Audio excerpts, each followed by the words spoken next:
On dit souvent que la pluie en Formule 1 remet les compteurs à zéro, que la différence de châssis, de moteur, etc.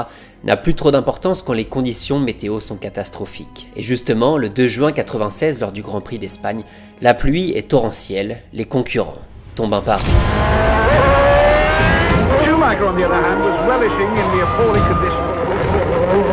Au milieu du chaos et d'un circuit de plus en plus détrempé, un pilote se régale et enchaîne les dépassements.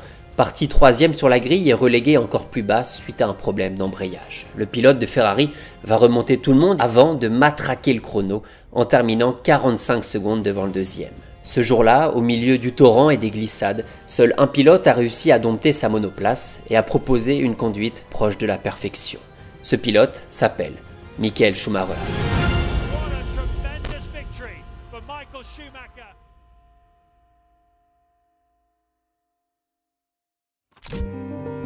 He is only 22 years old and already Formula One car doors are opening everywhere for him. Michael Schumacher is Germany's newest wonder boy. Nous sommes en 1991 à Spa en Belgique et le petit bonhomme que vous voyez là s'appelle Michael Schumacher. Le jeune pilote n'est pas en Belgique par hasard. L'écurie Jordan qui vient de débarquer en Formule 1 se retrouve face à un problème un petit peu inattendu. Son pilote titulaire Bertrand Gachot, vainqueur des 24 heures du Mans quelques mois plus tôt, vient de se faire arrêter par la police anglaise après avoir attaqué un chauffeur de taxi au gaz lacrymogène.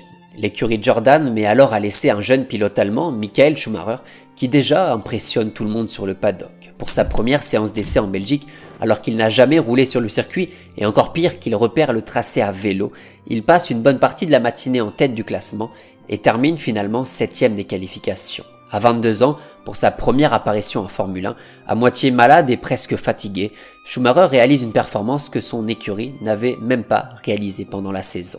Si un problème d'embrayage dans le premier tour du Grand Prix l'empêche d'aller plus loin, le paddock a découvert un jeune talent ultra prometteur qui, à l'époque, dira ceci: « Je ne pensais pas qu'une Formule 1 était aussi facile à piloter. » You must be very happy with your result. Yeah, sure, I'm really happy. But anyway, I have to say, with this car, you can do this qualifying time. You know, the car feels really good and it's a lot of fun to drive. Voilà comment l'histoire de Michael Schumacher a débuté, celle d'un jeune Allemand issu d'un milieu assez modeste, qui n'avait pas les moyens pour commencer le sport automobile et avoir le même matériel que les autres. Aidé par des amis de ses parents ou des notables autour de chez lui, le jeune Michael est obsédé par la course, il ne pense qu'à ça, passe toutes ses soirées à conduire au point de battre des adolescents de 13 ans, alors que lui n'en a que 5. Son père n'a pas les moyens financiers de lui acheter un kart, donc il se met à bricoler avec du matériel d'occasion et des pièces récupérées ou jetées par les licenciés du club. Malgré tout ça, et malgré la peur de ses parents de le voir faire du sport automobile, considéré bien sûr comme dangereux, il gravit les échelons dans sa région, en Allemagne, et même sur tout le continent, quand il devient à 18 ans champion d'Europe de karting. Karting is a good preparation for future motorsports because it gives you a lot of facilities that you can develop yourself, a lot of skills that you can develop, and the fighting, the wheel-to-wheel racing, that's one of the big learning you get from karting. À partir de là, rien ne va pouvoir freiner l'ascension irrésistible d'un pilote de génie. La taille de la voiture augmente, le talent ne diminue jamais. Schumacher passe de catégorie en catégorie. Il fait son entrée dans le monde des monoplaces. En 88, ses performances arrivent jusqu'aux oreilles de l'homme qui va changer le destin de sa carrière. Willy Weber, ancien pilote amateur et riche homme d'affaires allemand, il récupère Schumacher et va tout faire pour le ramener en Formule 1. Aber dann entdeckte einen jungen Go-Kart-Fahrer aus Karting, Michael Schumacher. Weber erkannte sein Talent sofort. Michael se rapproche du Graal et ne va pas du tout décevoir son futur agent. Weber lui offre une chance dans son équipe de Formule 3 en Allemagne. Il croit en ses capacités et le soutient financièrement pour mettre toutes les chances de son côté. Entre des victoires, des podiums, un peu de casse aussi, mais surtout des promesses, Schumacher se fait un nom dans le monde assez cruel du sport automobile. Et surtout, le pilote allemand montre déjà tout son caractère au volant, l'un des aspects les plus importants du personnage, lors du prestigieux Grand Prix de Macao F3 en 1990. Au coude à coude avec Mika Häkkinen dans l'avant-dernier tour, Schumacher effectue une manœuvre plus que limite. Dodging about, oh, and he's caught the back end of Schumacher's car and he slams the wall. Häkkinen has ripped the front of his rope and that's it, it's all over. And Häkkinen so angry about that. Le premier duel bouillant d'une rivalité qui va marquer la carrière de l'Allemand. En 90, Michael tente aussi un nouveau défi, celui proposé par l'écurie Sauber Mercedes dans la catégorie des voitures de sport, avec laquelle il va disputer 2 courses majeures, la DTM en Allemagne et surtout les 24 heures du Mans édition 91, où il termine 5e du classement avec, au passage, le meilleur chrono en course. Pas mal pour un pilote aussi jeune et sans trop d'expérience dans ce genre de compétition. And Michael now opening up a huge gap over Bernd Schneider at number 57. We're having him doing the fastest lap. He's just done a 3:40.248, and so Schumacher is really moving this Mercedes into a very strong position indeed. Voilà pour les débuts de Schumacher dans le sport auto, pour tout ce qui l'a amené à ce fameux Grand Prix de Belgique en 91. Observé par tout un paddock surpris par le talent du jeune prodige, Schumacher va finalement signer pour l'écurie anglaise Benetton après tout un micmac judiciaire pour libérer le baquet occupé par le pilote Roberto Moreno. En gros, l'écurie était tellement persuadée que Schumacher allait tout casser en Formule 1 qu'ils ont dit à Moreno de faire ses valises et d'aller voir ailleurs, c'est-à-dire de l'autre côté chez l'écurie de Jordan. Schumacher obtient pour de bon son siège en Formule 1 et dispute la fin de saison avec le plein de confiance. En Italie, au Portugal ou en Espagne, Schumi démontre un niveau d'exception pour un pilote aussi jeune. Il tient tête plusieurs fois à Nelson Piquet, son coéquipier triple champion du monde. Like all drivers of Nelson's sort of experience, you had Moreno in the place he wanted him, and then suddenly you had this young kid who wasn't interested in what Nelson wanted. Mais voilà, la Formule 1 reste la Formule 1, et quand tu bombardes à 300 km/h, parfois, ça peut faire mal. Un bon gros crash lors des qualifs au Japon freine les ardeurs de Schumacher et lui rappelle brièvement les alertes de ses parents sur la dangerosité des sports automobiles. En tout cas, le nouveau pilote de Benetton a faim de succès, de points, de podium et ne va pas attendre très longtemps avant de se mettre à table. Pour ses 2 premières saisons complètes en Formule 1, Schumacher termine 3e et 4e du classement des pilotes avec une audace, une fougue, un style de conduite qui ravit les fans de Formule 1.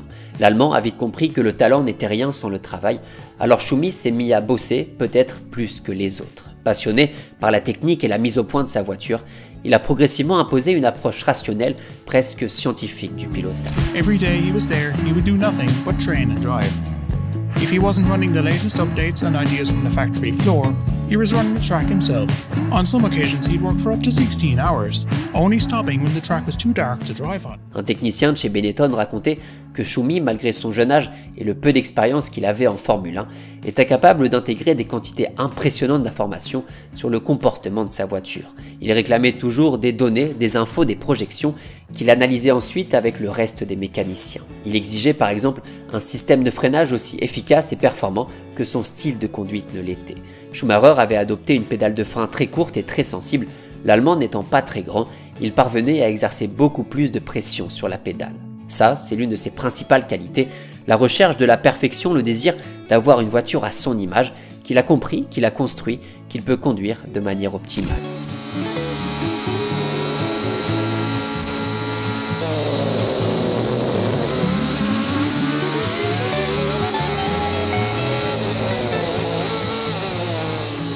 En 92, le petit Mozart de la Formule 1 remporte sa première victoire à Spa lors d'un Grand Prix sur une piste mouillée au début de la course, l'une des grandes spécialités de Michael Schumacher.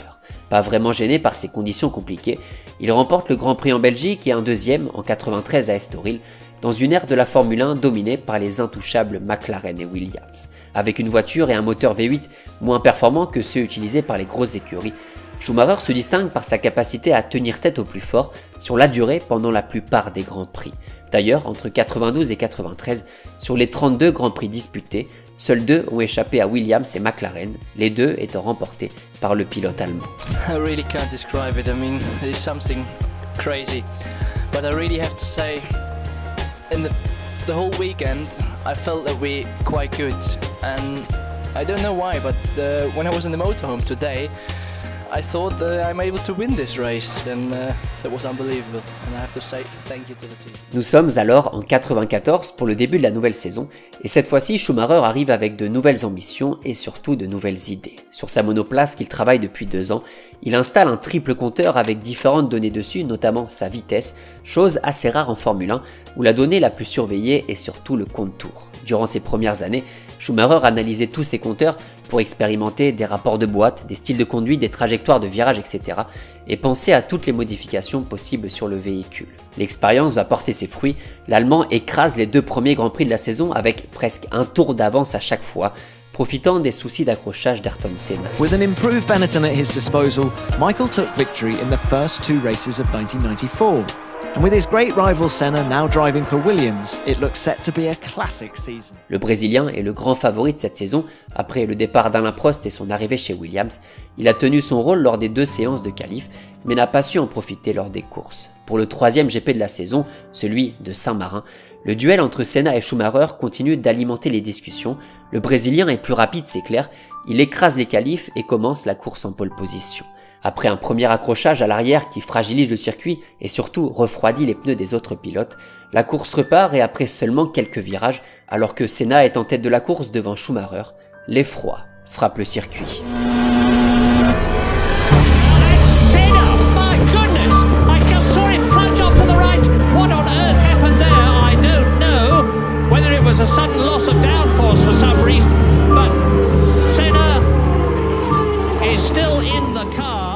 Ayrton Senna percute le mur à une vitesse estimée à 211 km/h. Schumacher assiste au drame quelques mètres derrière lui. Le Brésilien est transporté à l'hôpital dans un état très grave. La course reprend après une longue interruption. Schumacher remporte finalement son 3e Grand Prix d'affilée, mais les yeux, évidemment, sont tournés ailleurs. Les minutes passent, le podium se fait dans un silence de plomb, et finalement, quelques heures après la course, la nouvelle tombe. Ayrton Senna a succombé à ses blessures. Yes, hope we learn from this. I think there is a lot to learn from, and we have to use this. And things like this, they shouldn't happen without taking the experience from it. It's the only thing I want to say and I can say. Après un week-end dramatique à Imola, entre la chance de Barrichello, l'accident fatal de Ratzenberger pendant les qualifs et le décès d'Ayrton Senna pendant la course, le monde de la Formule 1 est sous le choc, mais la saison doit continuer. L'Allemand est bouleversé par la situation.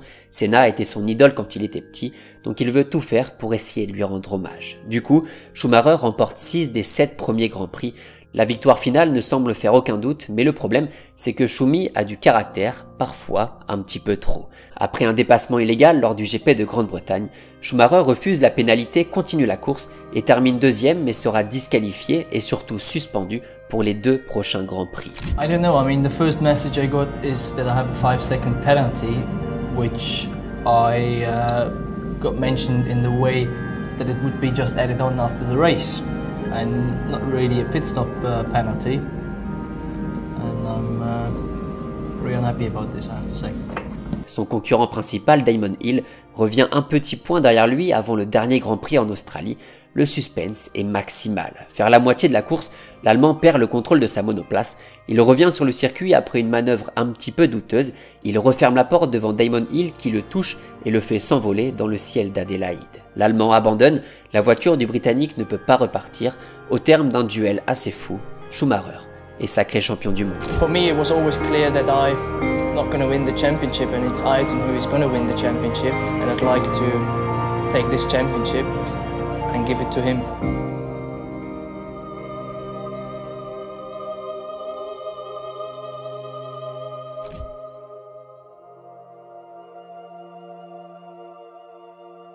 Évidemment, la manœuvre de Schumi fait causer parmi les spécialistes, mais au fond, avec 3 grands prix manqués, autant de points qu'il n'a pas pu marquer, l'Allemand était bel et bien le plus fort. Il devient à l'occasion le 2e plus jeune champion du monde de l'histoire de la F1, et ce parfum de la victoire, Michael va aussi y goûter pour la saison 95. On notera 2 petits changements pour cette nouvelle année. Le moteur a changé, on passe sur un V10 de chez Renault, le même que chez Williams, et son lieutenant n'est plus Jos Verstappen, le père de Max, mais le pilote britannique Johnny Herbert. On va pas traîner sur cette saison parce que Schumi va l'écraser complètement, avec 32 points d'avance sur le 2e et la fameuse barre des 100 points dépassés.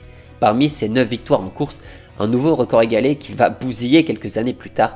On en retiendra quelques-unes, par exemple en Belgique. Il commence 16e sur la grille et remporte le GP avec 16 secondes d'avance. Au Grand Prix de l'Europe aussi, à 2 tours de l'arrivée, il est coincé derrière Alesi pour la victoire, quand soudain, la magie opère. Yes! Michael Schumacher takes the lead in the Grand Prix of Europe and the Benetton team go for... Une dernière danse pour Benetton avant le défi qui va changer le cours de sa carrière. En 96, Michael Schumacher décide de rejoindre l'écurie Ferrari, pourtant loin derrière en termes de performance depuis quelques années. Schumi veut un nouveau challenge, il veut tenter une nouvelle expérience ailleurs, dans une écurie qui n'a rien gagné depuis 1979. C'est la raison pour laquelle il rejoint la Scuderia. I was not looking for an easy job where I sit in a car and I'm going to be able to win every races, or where people at least expect me to win every race. That is not the kind of challenge I'm looking for. I really want to fight hard for the victories as I have done always in the past. Alors, juste pour information, Schumi va réaliser des temps monstrueux lors des essais avec sa nouvelle Ferrari, largement meilleurs que ceux réalisés par les deux pilotes précédents, dont le français Jean Alesi, qui lui a fait le chemin inverse en rejoignant Benetton. Ce dernier, à propos de la voiture de Schumacher, dira qu'elle est simplement incontrôlable et qu'il ne comprend pas comment l'Allemand a fait pour être double champion du monde avec ça. Et si ce n'était pas que la voiture, la véritable raison de son succès. I need to think. En tout cas, pour sa première saison, Michael prend tranquillement ses marques, sa monoplace F310 est moins performante que celle des Williams, il le sait. Il termine 3e du classement des pilotes avec 3 succès pendant la saison. L'une de ses plus belles victoires en carrière est d'ailleurs cette saison-là, en Espagne, sous une pluie battante, dans des conditions affreuses. Schumi donne une leçon de conduite aux autres pilotes, il écrase le GP avec 45 secondes d'avance sur Alesi et un autre, un certain, Jacques Villeneuve. Le pilote canadien va causer bien des problèmes à Schumi lors de la saison suivante. En 97, l'Allemand fait ce qu'il peut avec sa Ferrari face aux Williams de Villeneuve et de Frentzen. Il remporte 6 grands prix dans la saison, dont l'avant-dernier au Japon, et prend alors un point d'avance sur Villeneuve. Le 26 octobre, lors du Grand Prix d'Europe, tous les yeux sont rivés sur le duel qui a donné un peu de saveur à cette saison, et lors du 48e tour, le Canadien passe à l'attaque. Il y va, et il passe, et il se touche, et il s'accroche, et merde, quel dommage, je pense. Non, il avait passé, il était passé, Jacques Villeneuve, dommage. C'est fini pour Schum. Schumacher ferme la porte juste devant le Canadien qui le percute, le fait abandonner et lui passe devant au classement des pilotes. Villeneuve est le champion 97, mais surtout 2 semaines après le Grand Prix. La FIA pénalise Schumacher et le raye complètement du classement de la saison.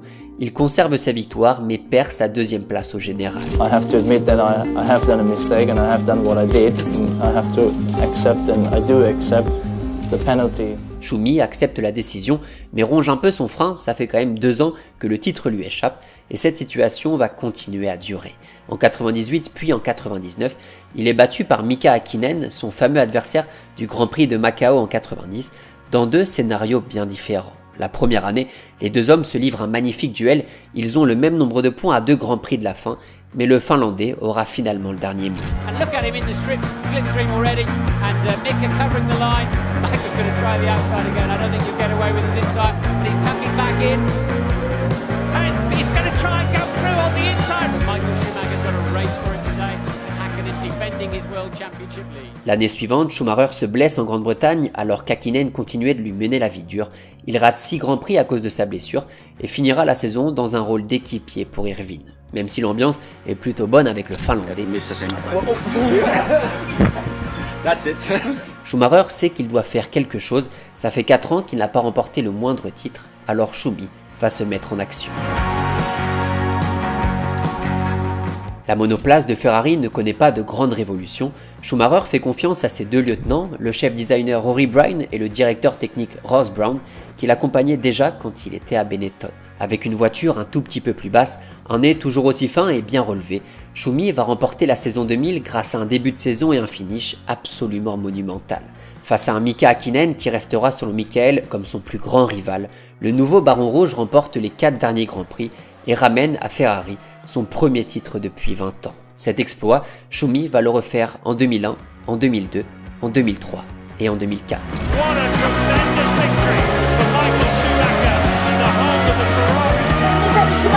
Schumacher's going for the lead in the Roger, and he can run him alongside, and he's going through. Fantastic! Häkkinen fights back. This is Michael. Michael gets back into Montoya, and Schumacher retakes the lead. A round of applause from the Ferrari mechanics, but these 2 guys are really racing. This is what motor racing's about.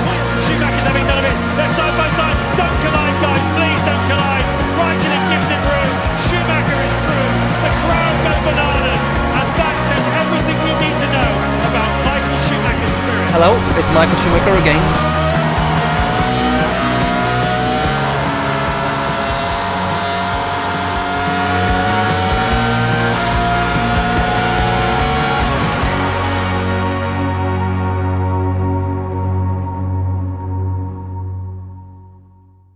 L'Allemand remporte 5 titres consécutifs. En 2002, il bat son propre record avec 11 victoires sur toute la saison, une marque qu'il va repousser à 13 victoires sur 18 Grands Prix en 2004. Plus qu'une domination, c'est l'image que le monde entier garde en tête, celle d'une voiture toute rouge et d'un pilote qui lève le bras presque à chaque fois.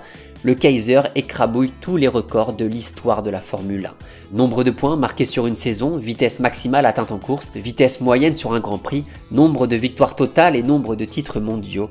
Toutes les barrières, même les plus anciennes, sont effacées par Michael Schumacher. Même les plus inattendues, par exemple en 2001, quand lui et son frère Ralph terminent aux 2 premières places du Grand Prix du Canada, une première dans l'histoire du paddock. Aidé par son coéquipier, le Brésilien Rubens Barrichello, Let Michael pass for the championship. Michael redonne à Ferrari ses plus belles lettres de noblesse, l'écurie étant sacrée championne de 2000 à 2004. Le nombre de gamins qui sont tombés amoureux de la F1 à ce moment-là, juste parce que Schumi, juste parce que Ferrari, parce que cette voiture était peut-être la plus emblématique de l'histoire. 5 ans d'une violence inouïe avec évidemment des courses mythiques, celle par exemple du Grand Prix américain en 2003, quand Michael, mis en difficulté par Kimi Räikkönen pendant toute la saison, remporte la course sous la pluie en étant parti 7ème au départ. La concurrence a poussé derrière pour essayer de faire quelque chose. Räikkönen, Montoya ou plus tard un certain Fernando Alonso n'ont rien pu faire face au prodige allemand, au Baron Rouge, au Kaiser, bref, au meilleur pilote de son époque. When you look ahead to next season, do you still see Michael Schumacher then as the man to beat? Yes, of course. D'ailleurs, ce petit dernier, Fernando Alonso, va donner pas mal de maux-tête à Schumacher à partir de 2005, avec des pneus plus performants et surtout une réglementation qui oblige Ferrari à changer le design de sa monoplace. L'écurie Renault et son nouveau pilote star remportent le championnat. Schumi termine seulement 3ème et encore, c'est presque un exploit. Une seule petite victoire sur toute la saison, la Scuderia se met au boulot durant l'hiver et sort la nouvelle 248, censée rattraper le niveau affiché par les Renault. Le travail va payer, Schumacher va remporter 7 Grands Prix, il est en tête du classement des pilotes à 2 GP de la fin, au coude à coude justement avec Fernando Alonso. So in quali, I'm not surprised that they are 1 and 2, but for the race I think hopefully they will have more problems with us. Le duel entre ces deux-là est absolument mythique, comme quasi toutes ces autres rivalités, ça mériterait presque une vidéo à chaque fois, mais comme Michael, il va falloir qu'on accélère un peu. Les deux hommes se livrent un magnifique duel qui va tourner à l'avantage de l'Espagnol, le moteur de la Scuderia lâche au pire des moments possibles. Mais pour son dernier Grand Prix avec Ferrari, Schumacher offre un dernier récital, reparti de la 18ème place à cause d'un accrochage, il remonte tout le monde et crabouille le record du tour et finit la course 4ème. Alonso est champion du monde pour la 2e année consécutive, Schumacher est passé tout près d'un 8ème titre, l'Allemand l'avait annoncé, c'est décidé, il part à la retraite. This is the right moment to make it short in a way. This is going to be my last Monza race I'm going to do. At the end of this year, I've decided together with the team that I'm going to retire from racing. En fait, non. En 2010, Mercedes annonce la signature du Kaiser pour 3 saisons, pas anecdotique mais presque. Schumi a 41 ans, il termine une seule fois sur le podium pendant ces 3 saisons. C'est évidemment très résumé, il y aurait pas mal de choses à dire sur son passage dans le staff de Ferrari, sur son accident de moto en 2009 qui a failli le paralyser, ou encore son presque retour avec la Scuderia avant d'aller chez Mercedes. Mais en 2012, c'est cette fois officiel, Schumacher dit au revoir au paddock après une 13e place au classement des pilotes, sa 19e saison en Formule 1. Champion auto racer Michael Schumacher is fighting for his life tonight after a skiing accident yesterday in the French Alps. Schumacher, who retired last year, is the most successful driver in the history of Formula One racing. La suite, malheureusement, tout le monde la connaît. Le 29 décembre 2013, alors qu'il est en famille au ski à Méribel, Michael Schumacher est victime d'un grave accident. Il est transporté à l'hôpital et placé dans le coma. 2013 sera la dernière image publique de l'ancien pilote allemand qui vit depuis avec sa famille dans sa résidence près de Lausanne. Aucune information n'a jamais fuité concernant son réel état de santé. Un choc énorme pour le monde du sport qui voit disparaître une légende absolue, l'une des figures sportives les plus mythiques des années 90-2000, l'immense Michael Schumacher. Si le statut atteint ce niveau-là, ce n'est pas uniquement à cause du palmarès, c'est parce que Schumi a consacré sa vie entière au sport automobile. Plus jeune, il détestait l'école, mais a tout fait pour décrocher son diplôme de mécanicien et développer des compétences techniques pour plus tard mieux comprendre les enjeux de sa monoplace. La mécanique et l'anglais, les deux seuls domaines qui l'intéressaient et qui lui ont vraiment servi dans sa carrière. Michael, what happened, Michael?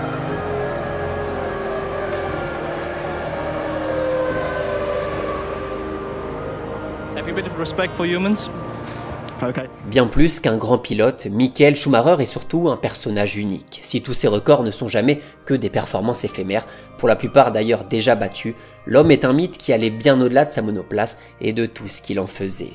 La carrière de Schumacher, comme celle de Jordan ou de Federer, dont j'ai déjà parlé sur la chaîne, est tellement dure à résumer en une vingtaine de minutes, vu le stock hallucinant de moments légendaires qu'il a laissé derrière lui. Toutes les rivalités qu'a connues Schumacher, Häkkinen, Alonso, Raikkonen, Damon Hill et bien sûr celle manquée avec Ayrton Senna, un événement qui a profondément marqué le pilote allemand. D'ailleurs, lors de la saison 2000, après une victoire à Monza devant les tifosi de la Scuderia, Schumi va égaler le nombre de victoires d'Ayrton Senna. En conférence de presse, un journaliste lui rappelle cette information. Michael craque instantanément, se rappelant peut-être de ses duels face aux Brésiliens et surtout de l'admiration qu'il avait pour lui quand il était enfant. I'm not sure if you're aware, but this is your 41st victory, which puts you in equal second all time with Ayrton Senna. Do those records mean a lot to you? Yes, it does mean a lot to me.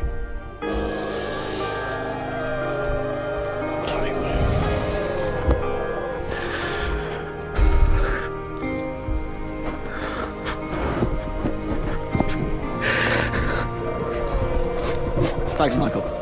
Nick, for the last two races, Michael's been, I think, magnanimous enough to admit that on the day... Si les Allemands ont profité plus tard du talent de Sebastian Vettel ou de Nico Rosberg, Schumacher a été celui qui a relancé le pays en Formule 1 après des années 80 plus compliquées en termes de performance. Schumi a débarqué là-dedans et laisse le souvenir d'un pilote génial, offensif, stratège, malin, parfois border, l'Allemand traînant pas mal de polémiques sur presque tous les circuits.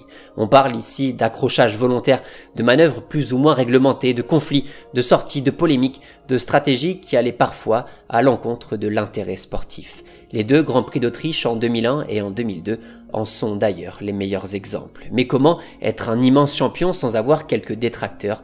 Comment glaner autant de victoires et de titres sans un poil de caractère et quelques fourberies?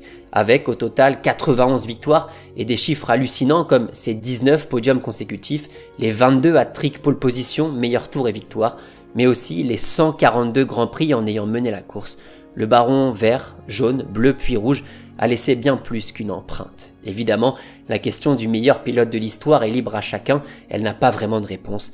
La seule chose que je peux dire, c'est que Schumacher est plutôt bien placé dans la discussion. Only one name that comes to mind. Like everybody, I would be tempted to say Michael Schumacher. It's Michael Schumacher. Look like Michael Schumacher. Well, obviously it's Michael Schumacher, isn't it?